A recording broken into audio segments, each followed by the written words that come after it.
Good evening. I'm Lonnie Stonich, the Executive Director of FAN, a nonprofit that presents programming exploring human development across the lifespan. I'm honored to welcome you to tonight's conversation between Dr. Bettina L and Janae McAlpin-Toney. Thanks for joining us tonight. FAN's YouTube channel has an archive of nearly 300 videos of past events, so be sure to subscribe to the channel to get updates when new recordings are posted. And now for a few introductions. Bettina L is the William F. Russell Professor at Teachers College, Columbia University, and the best-selling author of We Want to Do More Than Survive, and the new 2023 bestseller, Punished for Dreaming, How School Reform Harms Black Children and How We Heal.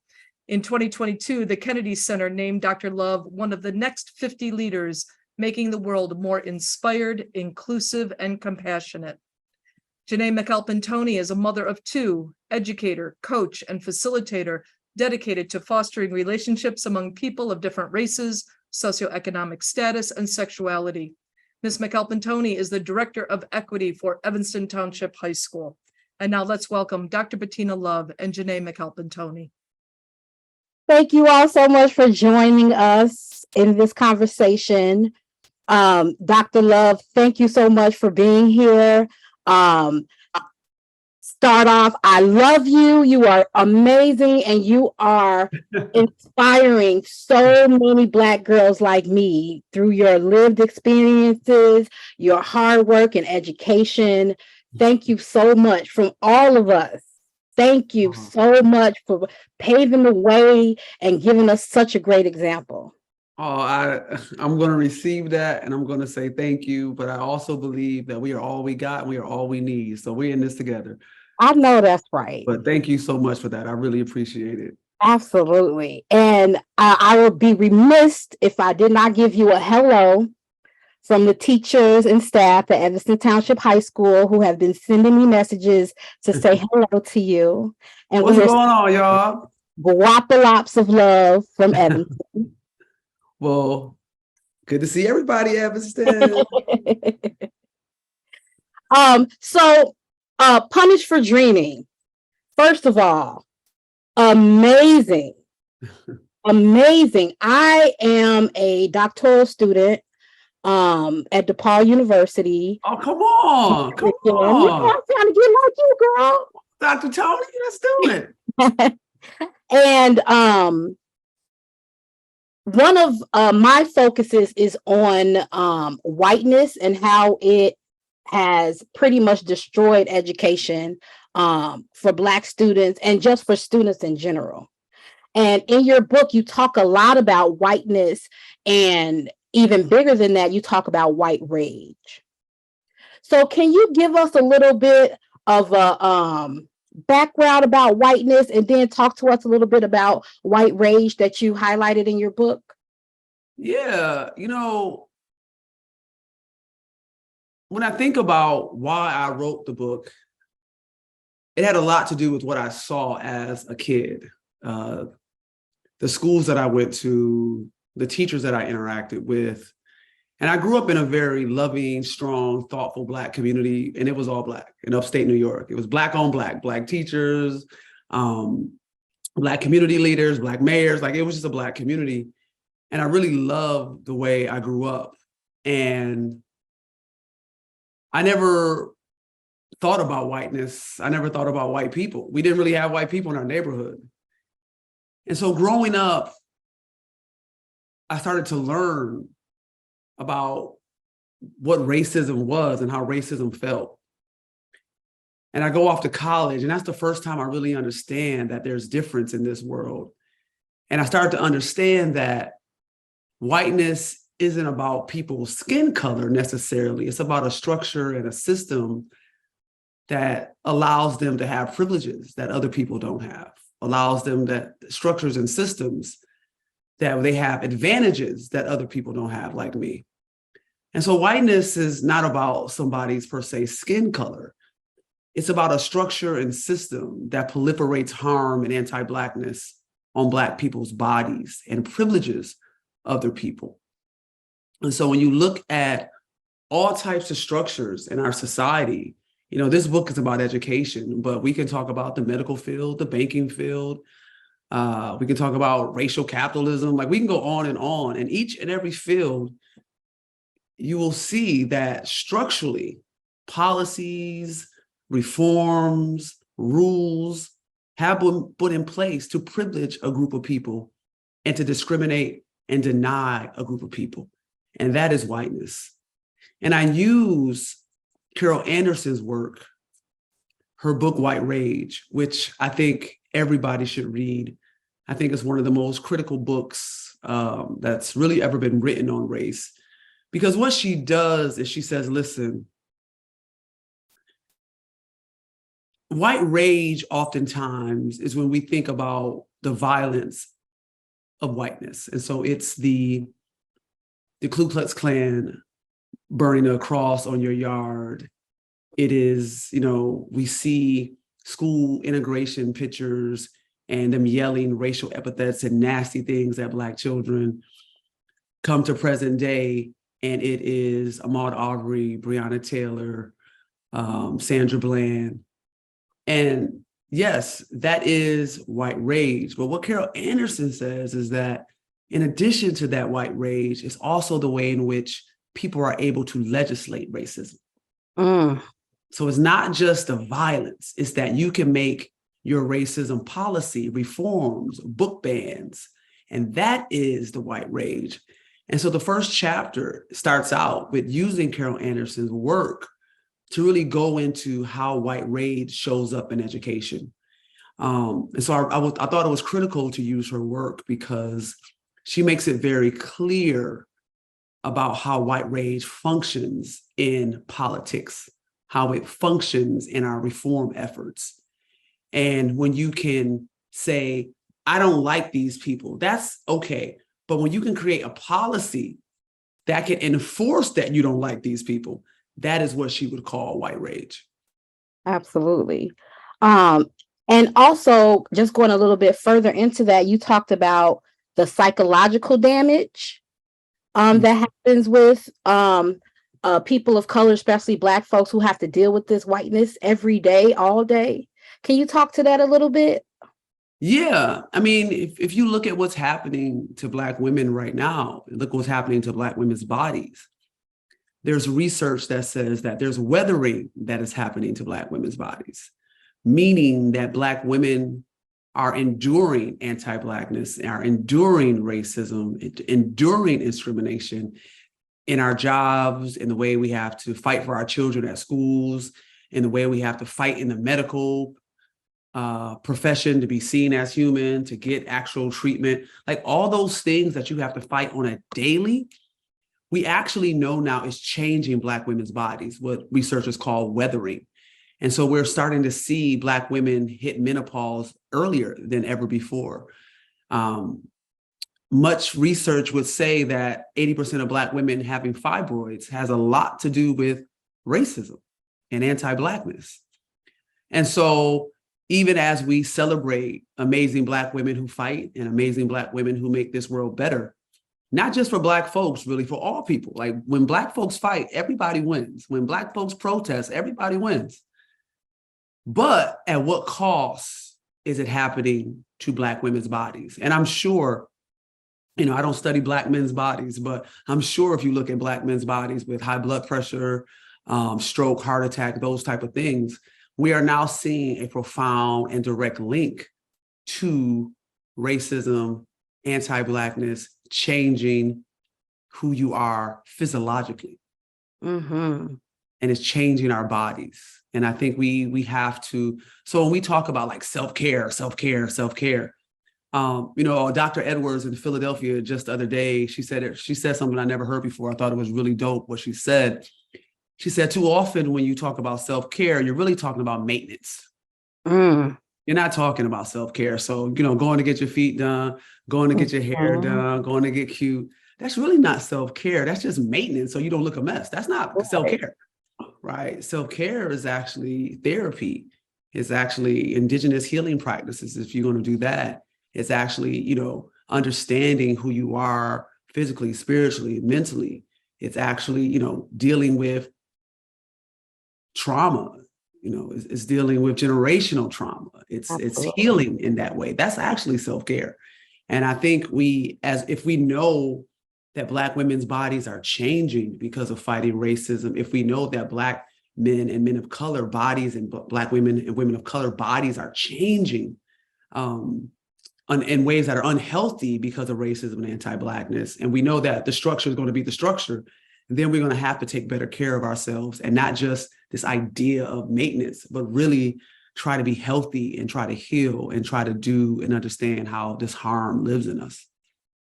Absolutely. And I didn't find out until recently what you just said. Like, I thought going to get my nails done was self-care. I thought getting my hair done was self-care. And then I'm in therapy. And so my therapist is like, no, you need to do much more than that. And that's what we're taught, right? We're taught to like take care of everybody and make sure everybody's okay. But we're never taught to take care of ourselves and make sure we okay.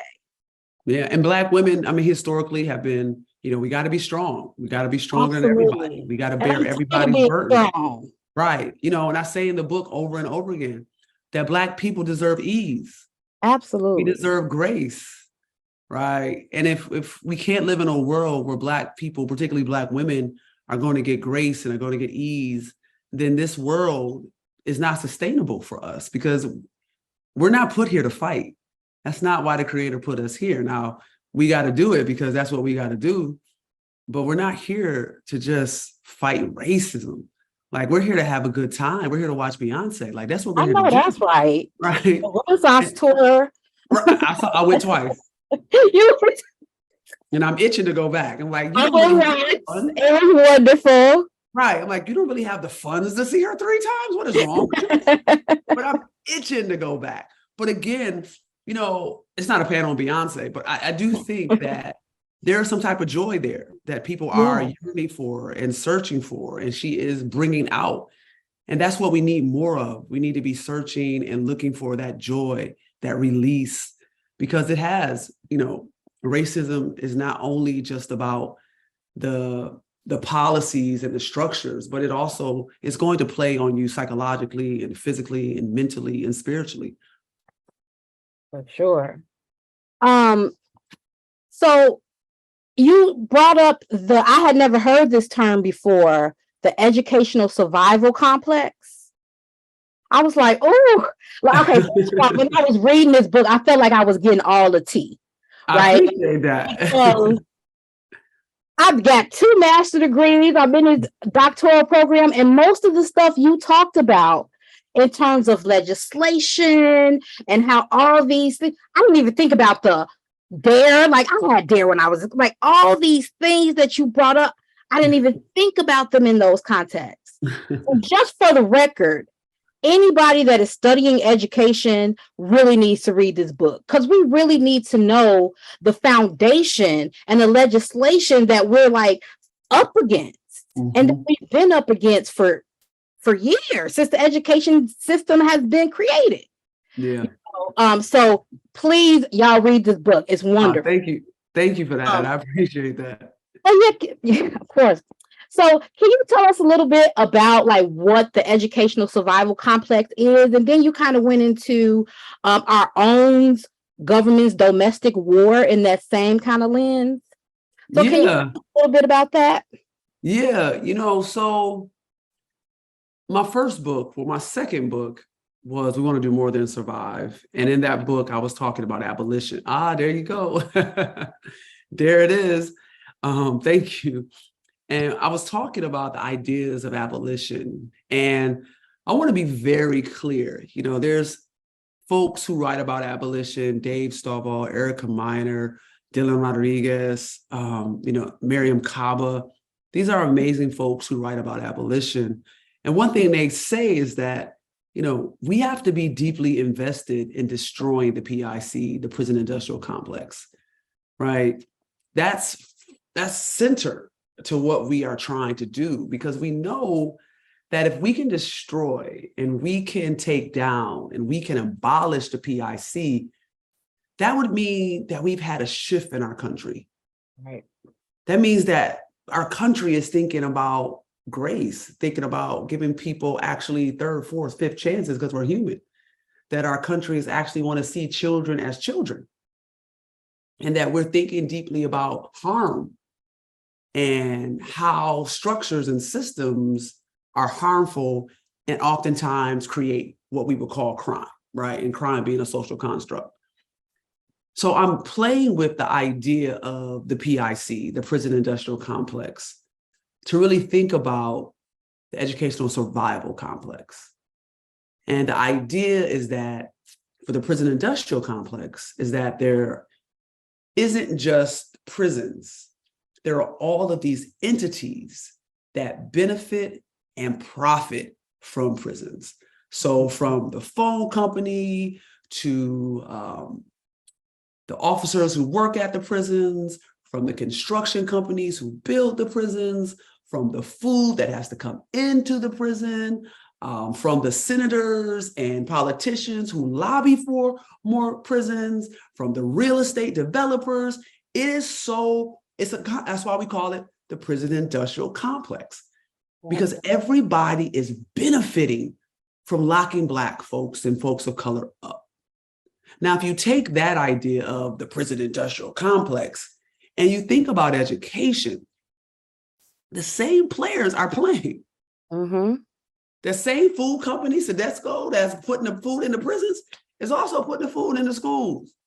The same folks that are lobbying for more tests are the same folks lobbying for stronger laws and stricter gun laws, and we want more cocaine versus crack, like that, right? It's those same folks. And so it sets up an education system where it's just to survive, because you have all of these people who are benefiting and profiting from you just surviving schools. So the big one would be the testing industry, right? The testing industry is $1 billion a year entity. And the testing industry lobbies for more tests. They spend a ton of money so we would have more tests. And we also know that if you have an exit exam, like I'm from New York, we have the Regents exam, which is the exit exams. Mm-hmm. Now, these exit exams say that you could have been in school 13 years. Your last year at school, you don't pass all these tests, you don't graduate.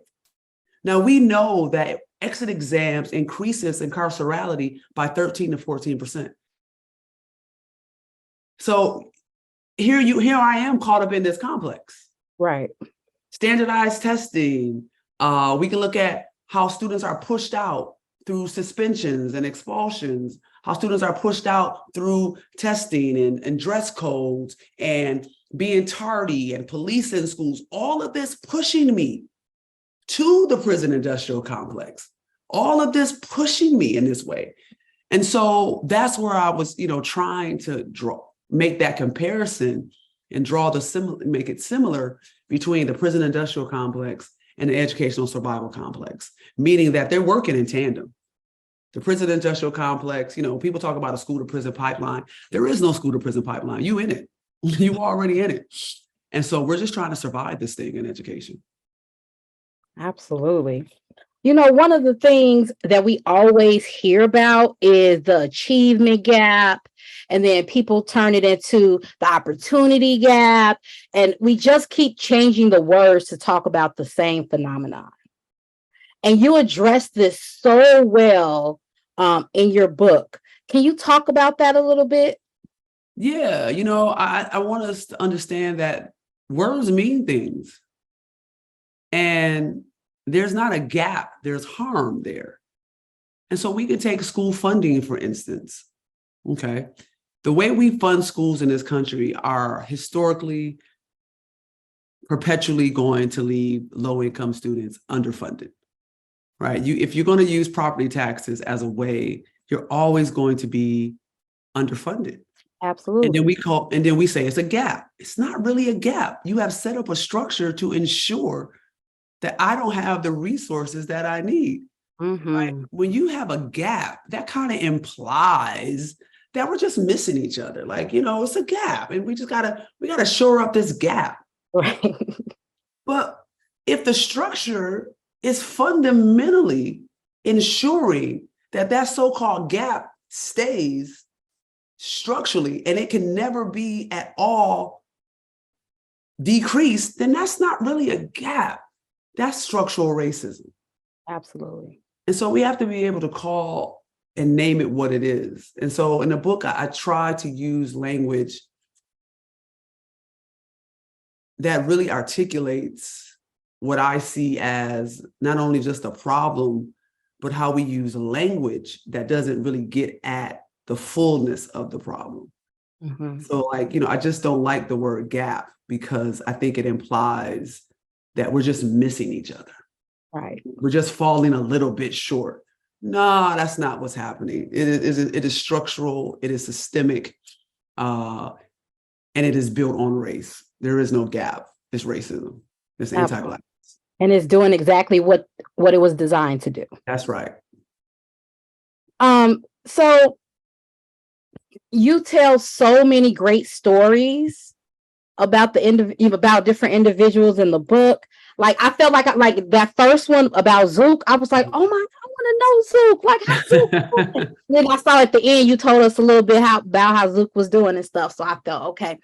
But like you give such a vibrant and just like a real insight into a lot of these stories that people have in their lived experiences within the educational system and what it has done to them. And one of the things you talked about that really kind of hit me personally was the idea of certain Black folks making it and then the system saying, nothing is wrong. Look at these people. They made it. Mm-hmm. And I wonder if you could say, like, what would you say to those people? I'm going to back up a little bit because I thought it was important to use the stories. Mm-hmm. Because I think too often when we talk about policy and reform and all of these things, we don't really think about people's real lives. Right. Right. No child left behind. Okay, well, talk about a child that left behind. Like talk about a child that didn't leave. Like there's people, there are real children and families behind the policies. And so we talk ad nauseum about these policies, but we never talk about what happened to the people whose lives were impacted by the policies. Absolutely. And so the book is like 25 people you'll meet, you'll read about, and you'll read about how testing or No Child Left Behind or charter schools or vouch, like how it impacted their lives. So I thought it was important to use people's real lives to try to tell these stories. So it doesn't stay abstract. Yeah, and that brings the story so much closer to home. Yeah, and right, like so you have an impact. You feel like you said, who is Zook? Like I want to be Zook. I want to talk to Zook, and Zook is hilarious. So I always got jokes. But yeah, so the stories were important, and I think to your question, it is, what I've learned being in academia, being a teacher, being a writer, particularly being a Black woman professor, a Black woman writer, a Black woman teacher, like all these hats that you wear. And many times you're the only one in the room oftentimes. Mm-hmm. Yep. And what I've learned deeply is that if you don't check your ego, they will have you thinking you the smartest Negro ever. And I have to catch myself saying, am I that smart? Or, I mean, I'm saying something real basic here, but they right. Maybe I'm that smart. I'm like, nah. You have to catch yourself, because if you don't catch yourself, then you want that type of fanfare every time, and you're the only one that want, like, you want it. You don't want to share it because it's the Tina Love show, right? It's the soon to be Dr. Tony show. So you in the room and everybody, yeah, clapping you, and then the next Negro come in, you like, who? Bring this one in here? It's my show. Because they have now gassed you up that you the smartest Negro in the room, that, so you have to be conscious of when you are the only one in the room and how that plays out and how you should be opening doors rather than trying to close the door behind you because you just got in. Absolutely. You check your ego and listen to what these people are telling you and see it in the full context, then you will do harm to other Black folks. You will do harm to other folks of color. And you're doing harm to yourself, really, because you believe in the hype. Absolutely. And like this idea of us doing harm to each other is so important, because I've been in education for 20 years and I tend to hear, white folks did this, white folks did this, white folks doing this, and yeah, they do it. But where are we in that, right? In what ways can we continue to uplift each other? In what ways can we support the next person instead of, like you said, having that ego? Mm-hmm. And that's so important and just so key to us being able to liberate ourselves and not looking for somebody else to come liberate us. Right. So, okay. Another question I had. There was this one part, I'm trying to find it in the book. I can't find it, but there was this part, it was towards the beginning where you said something to the effect of, you don't have to take this anymore, Black folks. Like, these are the things that you don't need to accept. And I was thinking, like, man, nobody ever told me that I didn't have to accept these particular things. So, Dr. Love, can you please speak to us and give us a little bit of insight into the things that we should not be tolerating and the things that we should be actively fighting against that's really doing harm to the Black community? Yeah, I want to talk about that, but I also want to expand and say, there's a great book by Jonathan Mazel, and he talks about dying of whiteness. And he really says, he makes this really clear and profound argument that I think is important, is that racism does harm to all of us. Mm-hmm. It impacts all of us. And so he goes and he interviews, white folks from all around the country, and he has white folks who are dying. And they're like, well, we don't want Obamacare. Like, you're dying, fam. What you doing? You need some, you don't have any insurance. And they're like, well, we don't want Obamacare because we don't want minorities to get it. Bruh, like, okay, well, literally dying. You're literally dying. And so he has examples, or, folks fighting for a living wage, and folks like, well, we don't want, but you also benefit from this. And so I think, to your question, the very first thing is that we all of us have to let go of some stuff. It's not just Black folks. Now I'm gonna get to us in a second, but we all gotta let go of some stuff. Right? We got to let go of this idea that there's scarcity. Like, before the pandemic, we saw really rich people do amazing, egregious things to get their children into elite schools. You're already rich, fam. Like, you good. Like, what are you doing? But it's this mentality that there's scarcity.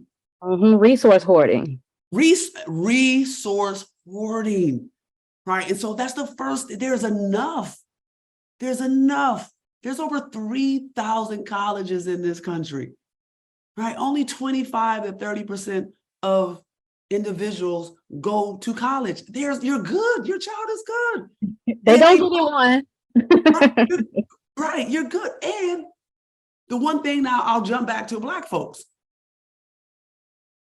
HBCUs are outperforming their weight class. Absolutely.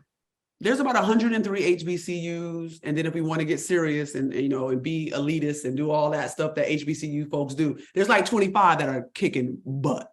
Mm-hmm. So HBCUs account for almost 50% of doctors, Black doctors, 50% of Black lawyers, 50% of Black dentists, almost 70% of Black dentists, 50% of CEOs, Black CEOs. What are the rest of these schools doing? Where these HBCUs? HBCUs account for almost 25% of Black folks in STEM.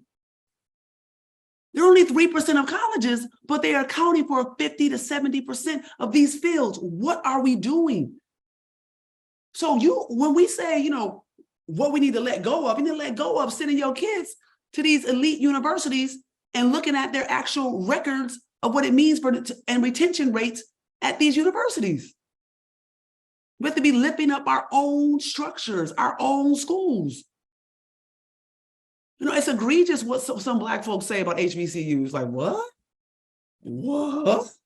I mean, I wish I would have gone to an HBCU. You know, I was a basketball player. So I feel like my scholarship was. I went where the money was. No HBCU even recruited me, so I don't even know what happened. Right. But, I mean, I had to go to school where who gave me a scholarship. But I think too often we don't think about what we have created in this country, and we throw it away, right? Black, you know, there would be no public education in this country without Black folks.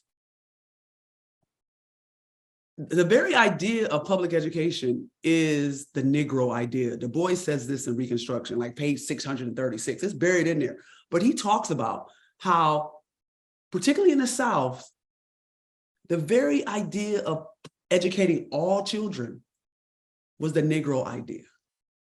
The first thing that Black folks did, newly freed Black folks, the first thing that they did was build churches and schools and institutions to teach teachers. Lincoln University in Pennsylvania. Like, we got to know our history. And so when you know who you are, and you know what your people have done, and you know the power that's in you, because James Baldwin says, all you got to do is put the crown on. It's already been paid for. Yes. Then there's things you just won't take anymore. Like, you're not going to talk to me sideways. I'm not going to accept this type of education for my child. I'm not going to accept schooling where my child does not know themselves and see themselves. I'm not going to accept racism that is going to be damaging to my life and my heart. And I mean like my heart, like the actual pumping of my heart. Right? I'm not going to accept that anymore. And so I think it's critical for us to understand who we are and what we have done. And when you know that, it is a way in which you walk in this world differently. You have your chest poked out, your head held high, and you wish somebody was. It's like when Cedric said, I wish somebody was sitting in my seat, right? You ready to go. And that's what I want for Black children. That's what I want for Black people, for us to know who we are and how powerful we are, how powerful we have been, and how powerful we will be. Because if you look at the history of this country, civil rights, amendments, all of these things have been because the Black folks have strived and pushed this country to be better. We have strived and pushed this country to live up to democracy. And yes, it falls short. But if we didn't do what we did, could you imagine where we would be? Right. So we don't have to tolerate these things, right? Our ancestors have given us a playbook to fight.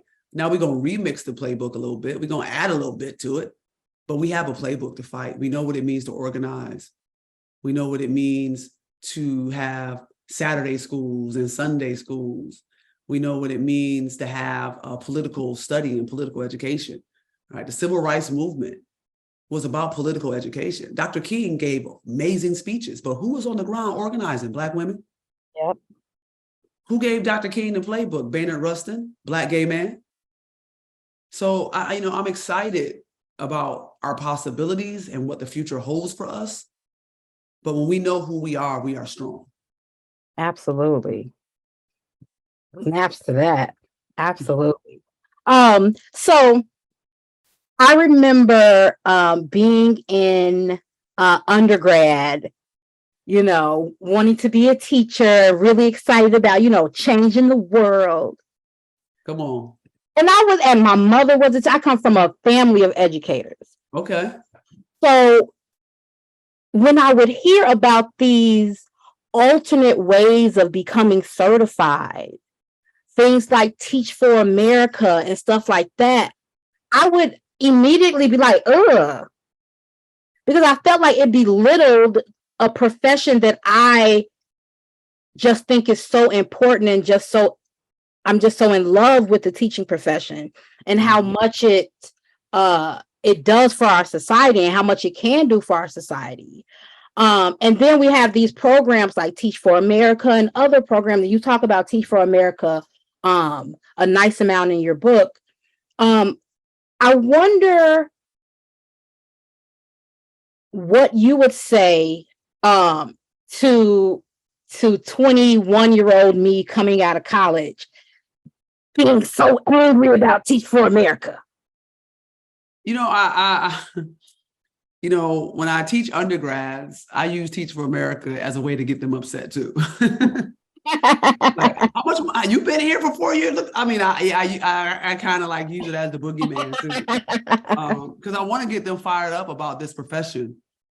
I want them to understand that this is a beautiful profession, and that it is a profession. It's not a little 2-year gig. It's not you finding yourself. And I do believe, yes, you're going to find yourself as an educator. Yes, you're going to, the first 2 years are going to be difficult, of course. Anything that is worth doing, it has to become your craft. You have to become good at it. You have to practice it. So yes, but you are becoming an educator because you profoundly believe not only in education, but you believe that you as an individual have what it takes to be in front of a classroom and understand that those children are counting on you for your best. And this is not something that you just fair weather came into, I want to, no, this is, the one thing I always hate is when teachers say, well, I don't have any power. And I'm like, you got 25 babies in front of you. Oh, you got power. Yeah. You are powerful. You got 25 minds hanging on every word you say for instruction, for learning, for reading, for their identity, for their sense of self. Oh, that's power. Yes. And when you have folks who don't understand that, who have 6 weeks of training and can't grasp just how the magnitude of what it means to stand in front of 25 young folk, that's a privilege. Mm-hmm. And you have to ask yourself, who are you to do it? Who are you to get to stand in front of these kids? Who are you to get to educate somebody else's child? That's a big ask. That's a big task. It is. And when you walking in there just, I think I'm gonna teach for 2 years or maybe a year. I really want to be something else, but I'm gonna figure it out. I always just ask people about Teach for America, and I just ask a simple question. Would you let somebody teach your child with 6 weeks of experience? Would you get on the table and have open heart surgery with a doctor who has 6 weeks of experience? Would you have somebody build your house with 6 weeks of experience? You wouldn't do that, man. At all. At all. And people know that. But again, this goes back to the racism and anti-Blackness. It's okay for Black kids. It's all, in their minds, they can make that cognitive dissonance that it's okay for those kids. Right. It's all right for those communities, because they don't have it anyway. So, so it's like, oh yeah, it makes sense in y'all's minds. And this is more of a business model, right, than an actual solution to the teaching shortage that we have in education. Absolutely. This is a business model. This is not an actual solution. Yeah, you even talked about some districts, because of the teaching shortage, having police officers in classrooms and full uniform and things like that. And I'm like, man, I have a panic attack if I see a cop driving like down the street or, so I can just imagine having them walk into my classroom where I'm supposed to feel safe and learn, Mm-hmm. I mean, but it's also about, Dr. King says, your checkbook tells your moral compass of what you believe is important. Absolutely. And so we can see what folks believe is important about where they put their money. And so, we got to be clear about what our babies need, determining what they need, and then saying, I didn't ask for this. Right. And we didn't ask for this. And, the one thing that's always interesting to me is that we've had conversations in education for almost 40, 50 years around data. Right? Everything is about data. Everything is data driven. Everything is accountability, right? Everything. But then when you come with actual data that doesn't support the myths, then nobody will talk about that. Like, we have substantial data that says police in schools actually don't work, that police in schools actually do more harm, and that police in schools disproportionately suspend, expel, and punish Black and brown students. But we keep hiring police. So at the end of the day, you don't really care about data. You care about proliferating the myths and the stereotypes and the racism and anti-Blackness. It's not about data anymore because we have substantial amount of data. We got data that says, standardized testing has not really done much, but we keep going in that direction. We have data that says we need Black teachers, we need teachers of color, that all students benefit from having teachers of color. Don't see any big federal initiative. We got data that says the DARE program actually, if you are someone who goes through the DARE program, data says that you will use drugs at a higher rate than a student who doesn't go through the DARE program. We still pushing the DARE program. So it's like, don't miss me with the data, man. Like, y'all don't get, like, it doesn't mean anything anymore because we have data that says the direction that we're going in is not working and you won't stop. So we have to, we have to be able to say, stop with the data, stop with the data arguments, stop with the foolishness. Anybody with a pulse will tell you that the issues that are pressing in education cannot be fixed by a person who has committed themselves to 2 years of teaching. We know that the issues pressing in education will not be fixed by a crop of inexperienced teachers. And that's in any profession. Like, that's not just teaching. And so it's not about data. It has nothing to do. Like, that's why I'm laughing. Like, it just sounds like common sense, but it's been okay to put these people in front of our Black and brown children. Yeah, I mean, when you break it down, you're like, well, and then they can still in their same mind be like, well, like, no. It's wrong. Stay there. Don't do the mental gymnastics, because those mental gymnastics that you're trying to do to justify that this is okay for our children is based on racism. Yep. And anti-Blackness. So just stay here with me. Just stay here with me with just straight up facts and common sense. Don't try and justify nothing. Just stay right here. And that's where we have to keep them, like, just straight up facts, common sense, data, so they can understand that your math is not mathing. Absolutely.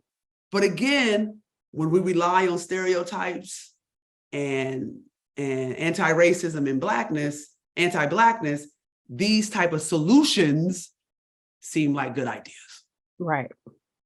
And then especially when there are no Black folks who have been through this and are educated in this to say something at the table, that's a whole nother thing. Yeah, but I also want to be clear, right? And I'm sure you being a doctoral student and having 2 masters, I'm sure right now you could name 10 to 15 amazing Black scholars. Mm-hmm. Right? We could name Gholdy Muhammad, Tyrone Howard, Rich Milner, Yolanda Seeley Ruiz, Vanessa Settle Walker, James Anderson, Christopher M. Like the list can go on. And the OG Gloria Latson Billings, right? Linda Darling Hammond, Linda Tim. Like we know what Black scholars, Black educational scholars have been shouting from the roof, reporting from the roof. We know what to do. We know the people we should be listening to. Do they call us? No. Are we at the table? No. Policy decisions get made? No. And so it's amazing. You know, that's why I'm really thankful this book is doing so well, because I hope that it gets into the hands of folks who make some policy. I hope it gets into the hands of folks who make some decisions, because there's a long line of Black scholars, amazing Black scholars, who have something to say and can really be instrumental in changing this course that we're on if we were listened to. Same thing for Black parents. Absolutely. Like Black parents are like, we know this ain't gonna work. We said this was gonna work, and here y'all still doing it. Okay. And now you want my kid to endure something that I know not gonna work. Right. Right. And so Teach for America is just a microcosm of really the ecosystem of how we're failing Black and brown and poor children in this country. Absolutely. I want to change the gears a little bit and talk about DEI work. I taught for 18 years, and this is my second year as the director of equity at Evanston Township High School district. This is our first time having a director of equity. And this is the first time a lot of districts around the country are having people who are dealing with equity and DEI types of things. And mainly the people doing that work are women of color. And when I first got the position, Calvin Terrell sat me on the phone and said, Janae, this is something that is happening nationwide, and you need to make sure that you are protecting yourself, you are protecting your humanity and your health in general, because this is a lot of work that they're putting on the backs of women of color. And in your book, you talk about some of the pitfalls we run into with DEI work, how a lot of it is just perpetuating the same whiteness and strategies and things like that. Could you say a little bit to like DEI professionals? Like, we have these roles. They say we should be doing one thing, but then that's clearly not what a lot of people want us to do. And so I'm wondering, like, what can you say to DEI professionals who are in these jobs who may not be getting the support that they need or anything that they need to do their actual jobs? What would you say to those people? Yeah, I think the brother who called you was a good brother, was looking out for you. Absolutely right. I think we have to go back and think about, when did a lot of these positions become available, right? That was 2020, during the uprisings after the murder and killings of Breonna Taylor, George Floyd, Ahmaud Arbery, right? We saw a huge uptick in anti-racism work. We saw a huge uptick in, DEI work. And so when something is created as just a response, it's not necessarily that thought out. And so many of these positions were created in response of racism. But when you're responding to racism, that's not necessarily addressing racism. And I think we have to think about that first. So what I would say to individuals who are in DEI positions and doing this work, I think the brother who talked to you was exactly right. Protect yourself.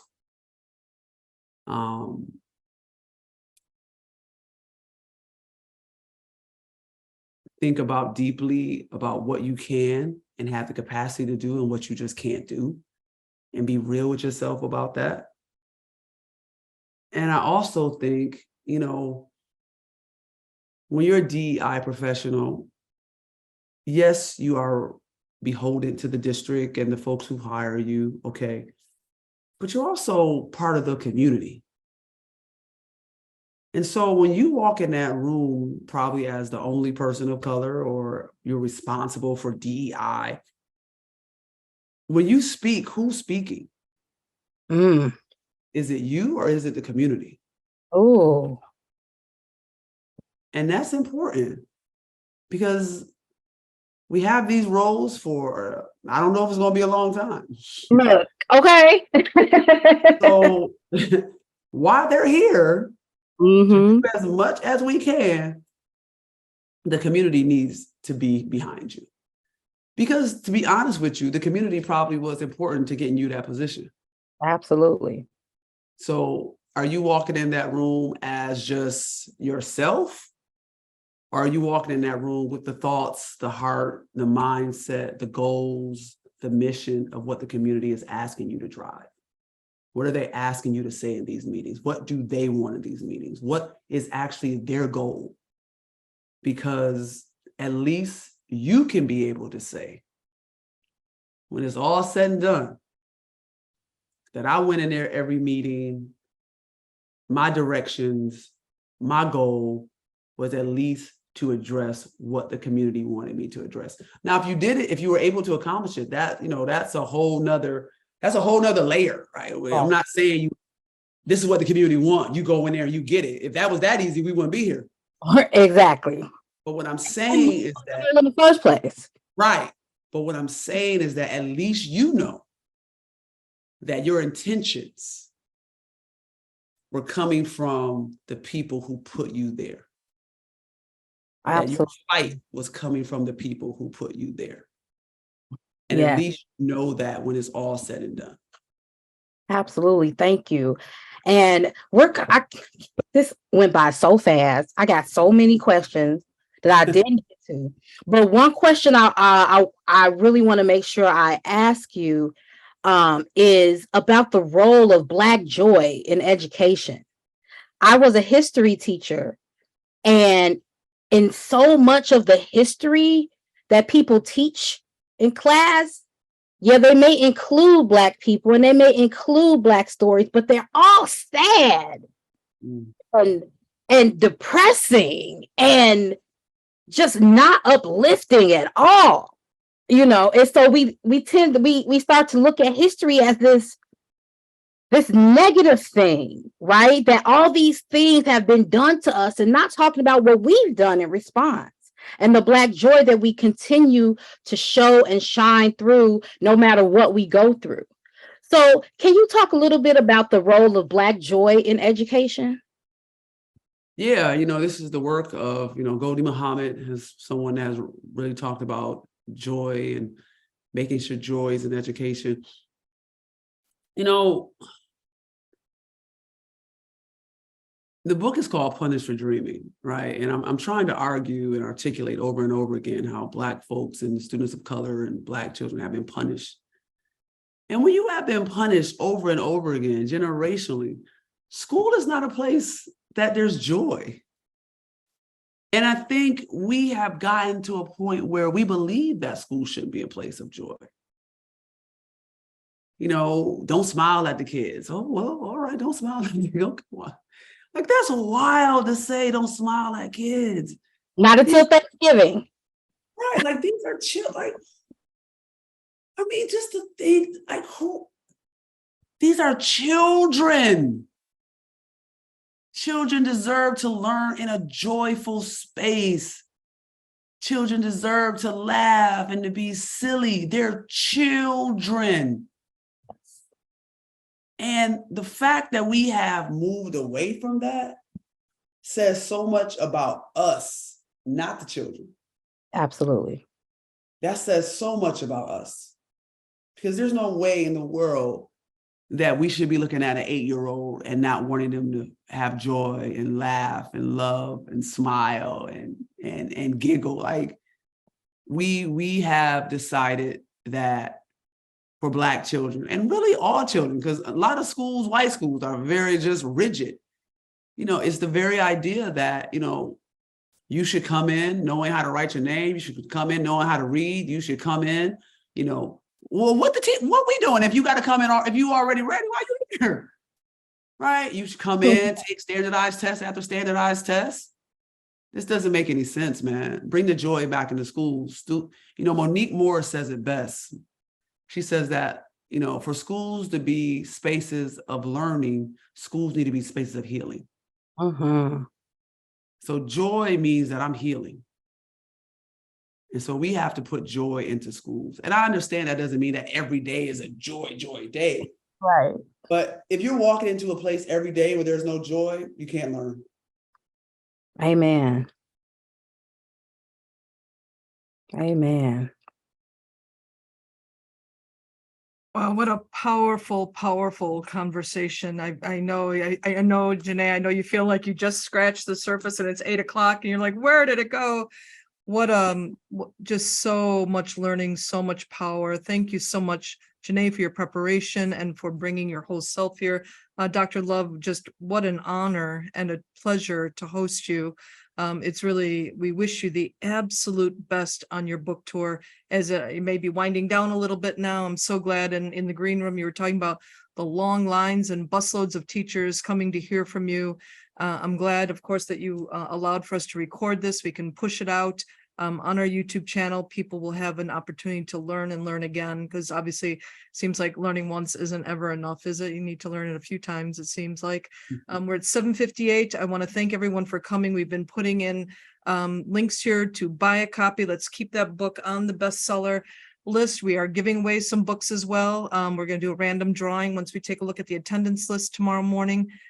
Just want to thank you so much. I'm almost afraid to ask one of the questions that were here, just because of time being a little bit short, but I'm going to throw it out there.